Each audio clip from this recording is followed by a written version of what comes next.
Hey, Mike. This is Dave Pirner from Asylum. Hey, And Dave. Colin. Hey, thank you very much for calling and taking the time, man. I really appreciate it. Well, you're very welcome. It's good to be. It's good to be here. And yeah, where are you exactly? Somewhere. Do you know where you are? I'm in Minneapolis. Oh, okay. So still in the hometown. Yep. And you guys are going to be here in Worcester at Off the Rails on the 28th. I got to ask right off, is this going to be an acoustic show or is this going to be an electric show? It's going to be an electric show. Oh, okay. I wasn't sure. I honestly didn't know the answer Oh, because really? we've been switching back and forth so much lately. That's right, because you just did an acoustic tour, and but now you're going to come back full on electric. I don't know if that's funny or if that's terrifying that you didn't know the answer to that. It's something that I've gotten used to over the years. Whenever I hear a tour date, it doesn't really sink in until a couple days before, and that way I'm less confused because all these dates change so much. So I don't ask a lot of questions. But yeah, we did a long acoustic tour, but we just did, 10 electric shows, half a dozen electric shows.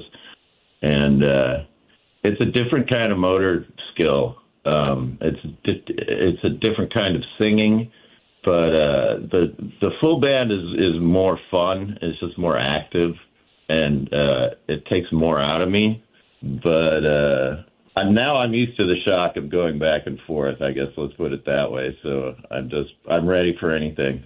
You said that was you felt naked. You felt exposed by that because when you're full electric, like you said, it's going to be loud. It's going to be a little more powerful. But acoustic, there's really no place to hide. Now that you've done that tour and you did the MTV Unplugged thing, and we'll talk about the album coming out next month, which is mostly acoustic. Have you kind of gotten used to that? Has that become more comfortable doing acoustic stuff? Yeah, definitely.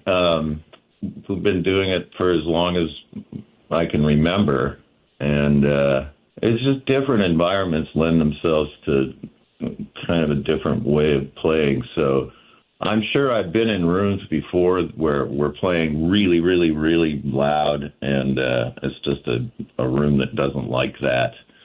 But yeah, I mean, either way, it's fine. It's kind of funny to me just to have it be a little bit of a mystery as far as what I'm walking out to and who I'm walking, because you never know, you never know what the crowd's going to be like. So on an acoustic tour, you can tell when it's Friday and Saturday night. Not so much with electric because everything is a little more chaotic and people are a little more rowdy and stuff. But with an acoustic show, if there's a few hammered dudes in the audience and they start yelling or something, it's a whole different deal. It's like, you got to be quiet, man. It doesn't matter with the electric thing because there's not that option of trying to yell louder than the band is playing. I remember seeing you guys.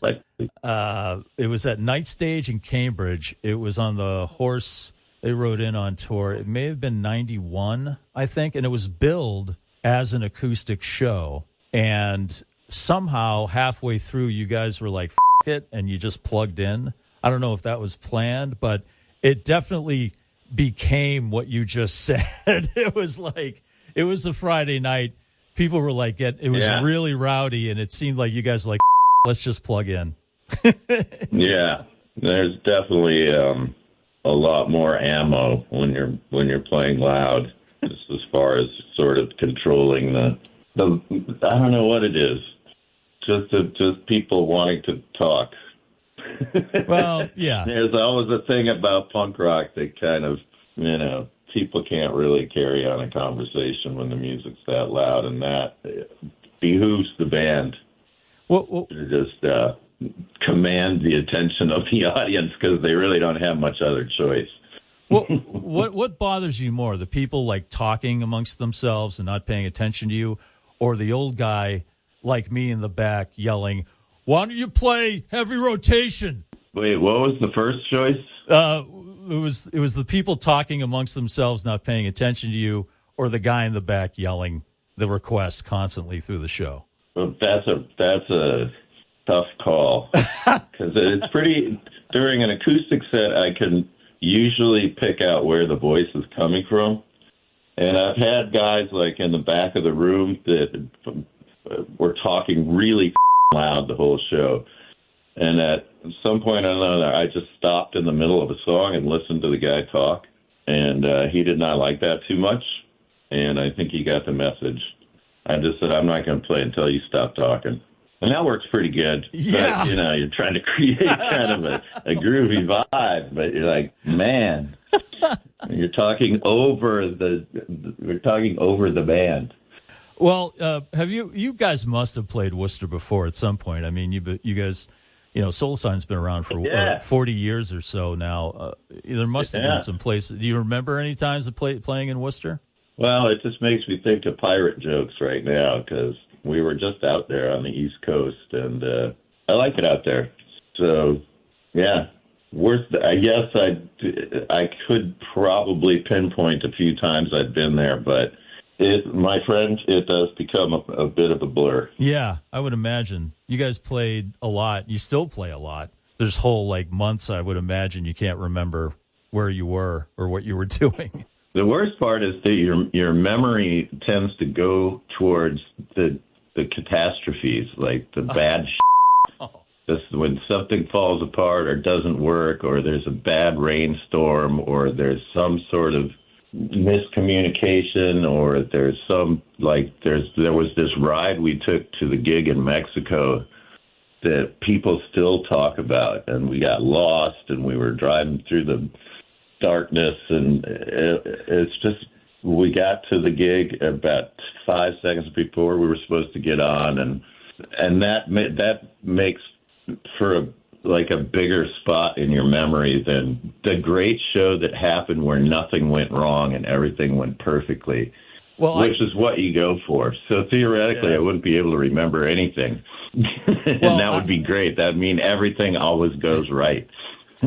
I've seen you a bunch of times, and it seems like 95% of those shows have gone that way. So if you need anything in the New England area, I can help you refresh your memory. Although that night stage show, there was a memorable moment where you guys were at one point sponsored by Jägermeister, and there were just a bunch of bottles of Jaeger on the stage, and you were trying to reach one with the head of the headstock of your guitar, and you were trying to pull it over on top of an amp to where you were, and it fell over and spilled Jaeger all over the amp. And then there was and there was a conversation that went on for about, 2 or 3 minutes, and then you guys just kept playing. I was like, uh-oh, is this ending the game? Just for the record, we've never been sponsored by anyone, but we found out about Jägermeister in Germany because our bass player was under the weather, and they told us it was something that you would drink when you're feeling sick. And this is before Jägermeister actually came to America. So we had found this weird thing, and then it did come to America, and then Metallica started drinking it, and then it just blew up, and now it's everywhere. We ripped off their design for a T-shirt. They never complained about it because it just looks like you're wearing a Jägermeister T-shirt, but it says Soul Asylum. But that's an investment, Jägermeister. That's a good word for it. Yeah. And I still have that T-shirt, the Guitar Liqueur T-shirt. It's got a lot of holes in it, but I still have it. That was one of the better ones. Yeah, that one, and I Can't Feel the Beating T-shirt, the Coca-Cola logo. That was a good one too. Yeah. Yeah. Well, oddly enough, my kid went to design school, so I'm getting him to help me with some nice T-shirt designs, which is pretty cool. I've always been a fan of T-shirts. As a matter of fact, the bass player in a band called the Suicide Commandos just passed away, and they were probably the band that influenced me the most. I mean, they're a punk rock band in the time of the Ramones, but they were from Minneapolis. And this guy always had these really cool, ironic punk rock T-shirts before there was such thing as an ironic punk rock T-shirt. And I just really got into it. And lo and behold, now my kid comes over and he looks through my old shirts and he thinks they're really cool and he can sell them online for a lot of money. So we'll be hopefully Yeah. If it was only so easy back then where you just sell stuff online, and you had to go to the gig back then and get the T-shirt. Couldn't buy them at Target like they sell now. Yeah, I know. It's all very sketchy as far as licensing and whatnot. But here you are telling me you have a Coca-Cola and a Jägermeister T-shirt, and they probably could have come after us at some point or another. Yeah, no internet then. That's probably what it was. Right? Yeah. I want to ask you about the going way back to Grave Dancers Union when Soul Asylum became an overnight sensation, and I'm using the bunny air quotes there. At that point, you guys were just skyrocketed into the stratosphere. With Runaway Train, you did MTV Unplugged. You were playing it seemed like you were playing at the White House like every week. It seemed like you were at the White House a lot, which is cool. That's right. We were the house band. Yeah, I know, right? But were you able to embrace that moment, or were things just moving so fast that you were just kind of like, all right, let's do this, and I always wonder about when bands hit that moment or artists, and if they're able to take it all in. Did you have a chance to do that at that point? Well, the thing it makes me think about is the difference between somebody who's thrown right into that and someone like me who was playing everywhere for 10, 15 years before anything ever happened. So the good part about that is that you're always ready to be uncomfortable and disappointed and fucking pissed off because everything sucks. So you're thrown into that world and it's different, but you're still you built up your sense of sarcasm to sort of go, this isn't really that big of a deal. So it's more like the second one where it's just like, here comes another thing we got to do. Let's just get it done. But I think the first time we played at the White House, I did kind of say to myself, holy shit, I'm in the Oval Office talking to Bill Clinton.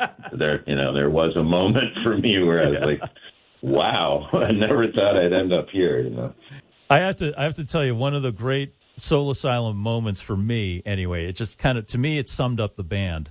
It was one of those times you were playing at the White House, and I forget what song you were playing, but you were trying to kind of bring it down, and then you went head over heels and fell on your ass. That was at the inaugural situation. Okay. And they as you fell, they cut the camera away from you, and they went to Dan Murphy, who was a guitar player at the time. And Dan was just standing there looking at you and laughing. And I was like, this is why I love this band. They're at the White House, and nobody's really freaking out about this right now. They're just having a good laugh about it.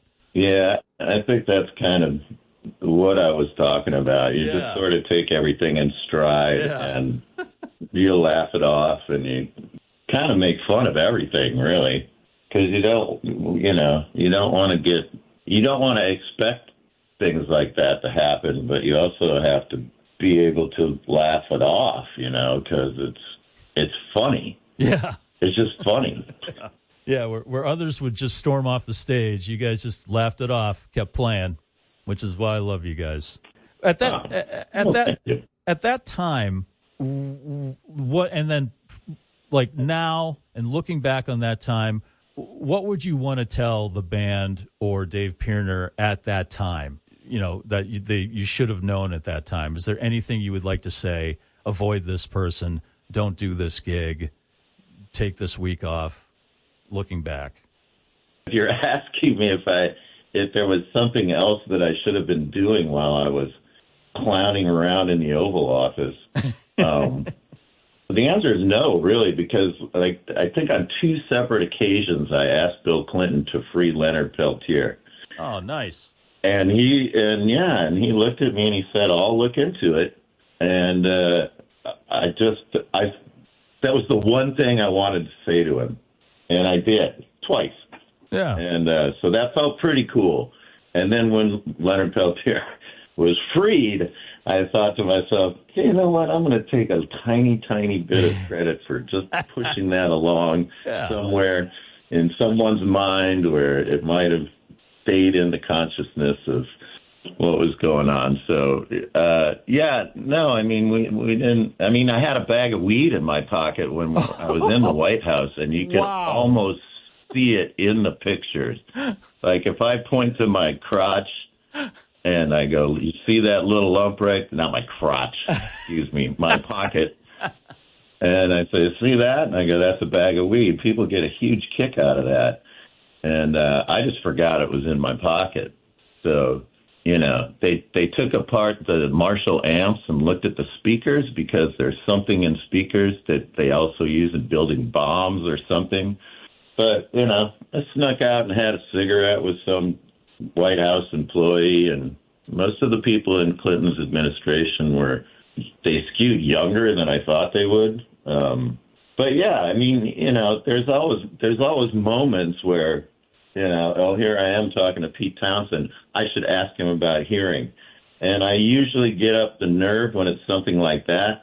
I was just around Burton Cummings, who I think is great. And for some reason, I didn't have the nerve to go up and talk to him. But, you only get brief moments with stuff like that. And I mean, the humbling part of it is when somebody comes up and says hello to me and their hands are shaking or something. And I'm just like, this is just uncomfortable. but it goes around. So I don't really, I don't have any regrets. I guess I should just put it that way. All right. And then if we could briefly talk about the album coming out next month, MPLS Unplugged. You recorded that at the State Theater in Minneapolis, and Unplugged, yes, and it's kind of the similar setup you had for the MTV Unplugged session. I mean, you brought back the incomparable Ivan Neville to play keyboards, but you also have you have a string section, you have a gospel choir. I mean, it's a pretty big production. And what was the catalyst to want to do something like that? Did it have something to do with your hearing loss, or was it like, I want to kind of do something like this again? The catalyst, I think, was 30 years since we did the Unplugged thing, or some such thing, where it was just like, we should try that again. And I think the rewarding part of it is that when we did it with MTV, it was all the MTV people, and it was all very professional, and it was all very, surprisingly, if you ask someone, can I have a string section, and they say yes, that was a big moment for me. I was like, I've wanted a string section my whole life, and they're just going to give me one. So that was awesome. And then we did it in Canada, and, I'm working with the person that's doing the string arrangements, and it's just kind of a whole new part of the situation, whereas now, with this new record coming out, we pretty much did it all ourselves. I mean, I'm sitting here with Colin, and my bass player mixed it, and, we still brought in Ivan, though, and we're going to bring Ivan back for this show we're going to do at the Dakota, which is a kind of a pared down version of that. But it was a real struggle to mix, and I think it sounds good, It does. And the MTV Unplugged thing set a pretty high standard, I think. I had gone back to that a couple times and gone, well, listen to the way this sounds. And that sort of, was a super high buck production, whereas this was more organic as far as just the band figuring out how to do this themselves. I believe my guitar player's brother filmed it, and, it was in Minneapolis, so it was all our people, and it was at the State Theater, which is a beautiful little theater, and it went pretty good, and it features songs that were not on the first Unplugged record. So that was also kind of part of it, was here's all the songs that have been written since then. Yeah. And then the two songs that are out there, it sounds amazing. You can hear everything, the gospel choir, the strings, everything. And that What Will Become of Me. Is this the first time you've released a recorded version of that song? It is. And couldn't really understand what I said. What's the other song that you're referring to? Misery. Oh, I see. Yeah, What Will Become of Me was a real oddball track, and it relied on a string section, which I had made with, I don't know, the first keyboard thing that I got that had string sounds on it. So to hear it with real strings was a thrill. And it's also in a very strange time signature, which I think confused some people. But it's funny because it was an outtake. And yesterday, my manager told me they were going to use some other outtake in a documentary about Maxwell's, which I don't know if you remember Maxwell's. It was a club in New Jersey, in Hoboken. So yeah, it was just one of those songs that was sitting around, and I said, "Oh, here's an opportunity to play it," and that's what it is. I always thought it was a kind of good song, but I think the key signature and a few other things like that threw people off when people were just, waiting for the next runaway train or whatever the hell it was. Yeah, are you got to be tired of playing Runaway Train? I mean, is that a song that if you could leave off the set list, you would, or do you just? Well, it's not on this. It's not on this live record. Okay. And I did have one guy who was like a big athletic guy, kind of, because we did a release of like 2,000 of these when it first came out, and if I'm remembering this correctly, anyways, he was pissed that Runaway Train wasn't on it, and that's always kind of the analogy I always make is that enough people came backstage and said, "We drove 300 miles to come and see you, and you didn't play the song that we wanted to hear." And at that point, I just started enjoying playing Runaway Train because why not? Because it's 4 minutes out of my life, so I'm not going to belabor it. I'm going to actually just enjoy it. And it is a great song. I mean, we still play it. We still play it here at the Pike in Worcester. Yeah, it's still an awesome song. So, well, we're looking forward to seeing you and the band at Off the Rails coming up on the 28th here in Worcester, Massachusetts. Dave, thank you very much for taking the time and answering my questions. Really appreciate it. Like I said, I've been a fan for a while and really excited to see you guys. I'm glad you're still making music. Hey, Michael, speaking of last names that are hard to pronounce. Yes. How do you pronounce your last name? It's pronounced Shoe. Of course it is. Yeah, because it's H as in shoe, S as in shoe, U as in uvula, right? You got it. So all right. Well, if you're around, come on back and say hello at the gig. I will. Yeah, I'll try to do that. I appreciate it, Dave. All right, Mike. Thanks a lot, man. Yeah. Take care, man.